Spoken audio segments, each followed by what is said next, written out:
शंकर दयाल पेशे से तो वकील थे, जो सरकारी मुलाजिम ना थे, परंतु बुद्धि के तेज व्यक्ति थे, इसलिए अच्छा खासा कमा लिया करते थे।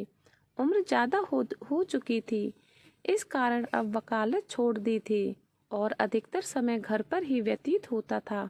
खाली वक्त में अखबार पढ़ना और जब कभी उससे भी मन हताशा दूर न हो तो अपने बड़े बेटे मोहन को बुरा भला कहना, यही थी शंकर दयाल की दिनचर्या। बड़ा बेटा मोहन भी उनकी बातों को दिल से नहीं लेता था, बस उनकी आदत है यही सोचकर बर्दाश्त कर लेता था। शंकर दयाल का घर पूरी तरह से सुख संपन्न था, क्योंकि दो छोटे बेटे सोहन रोहन सरकारी नौकरी पर थे। एक डॉक्टर तो एक पुलिस में था। महीने पर अच्छी खासी रकम घर पर आ जाती थी। इतना रुपया पाकर शंकर दयाल का दिल खुशी से झूम उठता था, परंतु जैसे ही उसकी नज़र मोहन पर पड़ती, वैसे ही उसकी हंसी गम हो जाती और वह अपने अनपढ़ बेटे को कोसने लगता था, क्योंकि वह चाहता था कि मोहन भी अपने भाइयों की तरह पढ़ लिख कर सरकारी नौकरी करे। परंतु शंकर दयाल के अथक प्रयास से भी मोहन का मन पढ़ाई में ना लगा। अब तो आलम यह था कि हर रोज मोहन को गाली देना और घर का सारा काम मोहन से ही करवाना, यह सब शंकर दयाल की आदत में शुमार हो चुका था। जब कभी भी कोई व्यक्ति अपने बेटे की नौकरी लगने की खबर शंकर दयाल को सुनाता तो शंकर दयाल का गुस्सा मोहन पर दोगुना फूटता था। मोहन की अब यही दिनचर्या बन चुकी थी कि खेत से चारा काट कर लाना और मशीन से काट कर जानवरों को डालना और घर का खाना भी बनाना और शाम को शंकर दयाल के पैर दबाना। इतना करने के बावजूद भी उसे इनाम में गालियां मिलती थी, परंतु फिर भी उसके मुंह से कभी भी शंकर दयाल के खिलाफ एक शब्द नहीं निकलता। जब कभी भी वो ज्यादा उदास होता तो अपनी माँ की फोटो को गले से लगाकर बहुत रोता, जो 2 साल पहले ही गुजर चुकी थी। एक दिन शंकर दयाल कुर्सी पर बैठे अखबार पढ़ रहे थे कि तभी शंभू एक मिठाई का डब्बा लेकर वहां आया और शंकर दयाल को वह मिठाई का डब्बा दिया।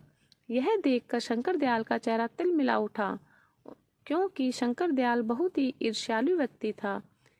किसी और की खुशी उससे बर्दाश्त नहीं होती थी, इसलिए कोई भी व्यक्ति उसे अपनी खुशियों में शामिल नहीं करता था।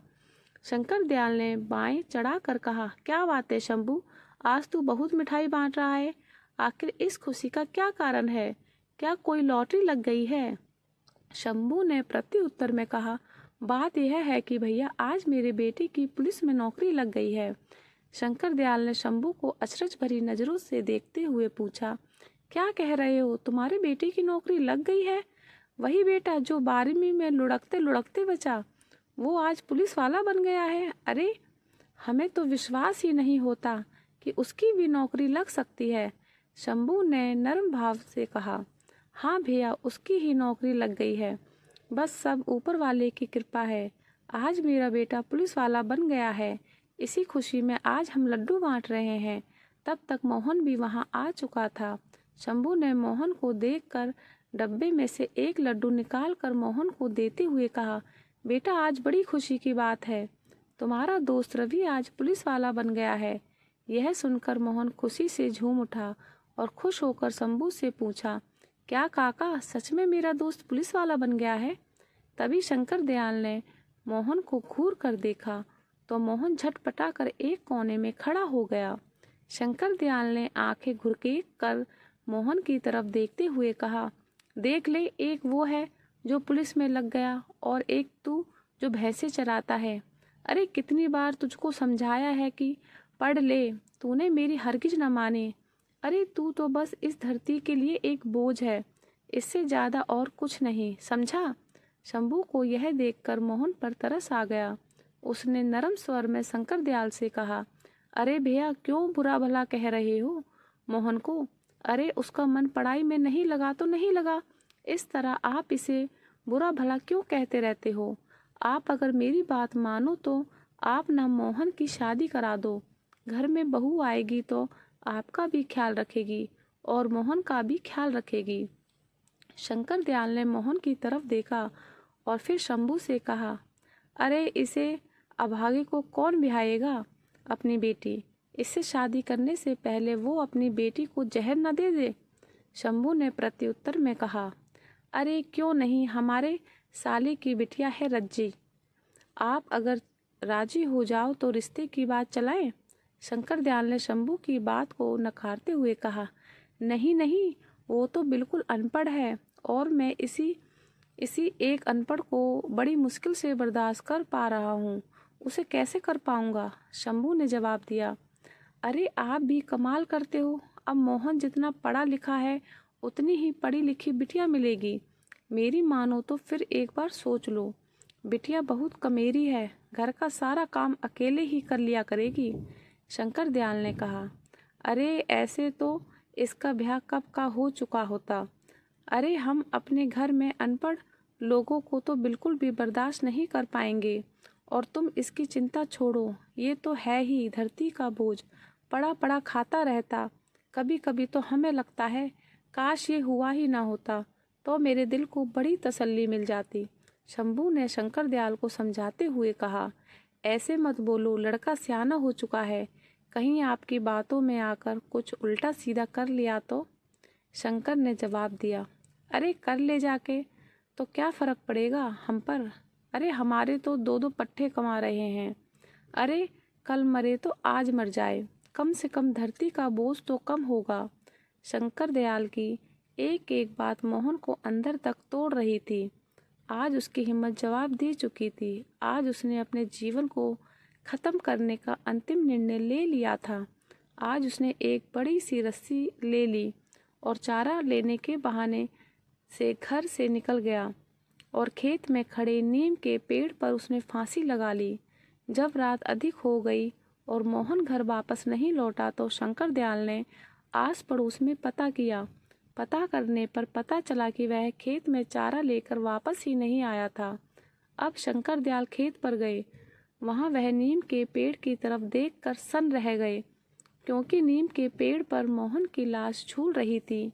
गांव के लोगों की भीड़ एकत्र हो गई और वहां उपस्थित लोगों ने मोहन की लाश को नीम के पेड़ से उतारा और उसकी क्रियाक्रम, परंतु इतना कुछ होने के बावजूद शंकर दयाल पर इसका कोई प्रभाव नहीं पड़ा। वह पहले की तरह ही जिंदगी जीने लगा। वक्त धीरे धीरे गुजरता गया। अब उसके दोनों बेटों की भी शादी हो चुकी थी। जो बेटा डॉक्टर था उसकी पत्नी भी डॉक्टर, और जो बेटा पुलिस में था उसकी पत्नी पुलिस वाली। समय के साथ साथ शंकर दयाल की उम्र काफ़ी ढल चुकी थी। उसके हाथ पैर उसका साथ नहीं देते। कोई भी काम करने पर उसकी हाफी फूल जाती। बड़े बेटे ने शहर में एक अस्पताल खोल लिया और दोनों मियाँ बीबी शहर में रहने लगे। कुछ दिनों बाद छोटे बेटे की भी पोस्टिंग दूसरे शहर में हो गई, तो उसने अपनी पत्नी की भी पोस्टिंग उसी शहर में करवा ली। अब दोनों ही मियाँ बीबी जाने की तैयारी में जुट गए। तभी शंकर दयाल वहां आ करके अपने छोटे बेटे रोहन से कहा, बेटा, बड़े बेटे और बहू को तो हमें छोड़कर चले गए, अब तुम लोग भी जा रहे हो, हम अकेले यहाँ कैसे रहेंगे। बेटा ऐसा करो, हमें भी अपने साथ लेते चलो। रोहन ने प्रत्युत्तर में कहा, बापू आप जानते तो हैं शहर का वास्ता, अभी लोग खुद किराए पर रह रहे हैं और आपको कैसे रखेंगे। वैसे भी बापू हमारे पास ये इतना बड़ा घर है, इसे किसके हवाले छोड़कर जाएंगे। शंकर दयाल ने निवेदन किया, बेटा इतने बड़े घर में मैं अकेला रह कर क्या करूँगा। अरे मुझसे तो कुछ किया भी नहीं जाता, मेरी देखभाल कौन करेगा। रोहन ने शंकर दयाल को समझाते हुए कहा, बापू आप चिंता मत करो, मैं इस घर को बेचकर शहर में एक नया घर ले रहे हैं, बस वह यहाँ से घर बेचेंगे और वहाँ नया घर खरीद लेंगे। हाँ बापू, यही 2-4 दिन से सेठ इस घर को खरीदने आएगा। आप घर के कागजात पर साइन कर देना और सेठ से 3 लाख रुपए भी ले लेना और शहर चले आना। और जब शहर पहुंच जाओ तो ये रहा मेरा नंबर, हमें कॉल कर देना, मैं तुम्हें लेने आ जाऊंगा। आप चिंता मत करो, बस 2-4 दिन की ही तो बात है।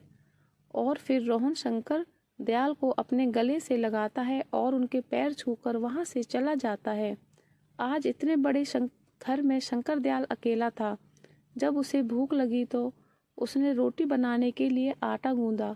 बूढ़े हाथों में इतनी जान कहाँ थी कि जो आटा भी सही से गूंदा जाए।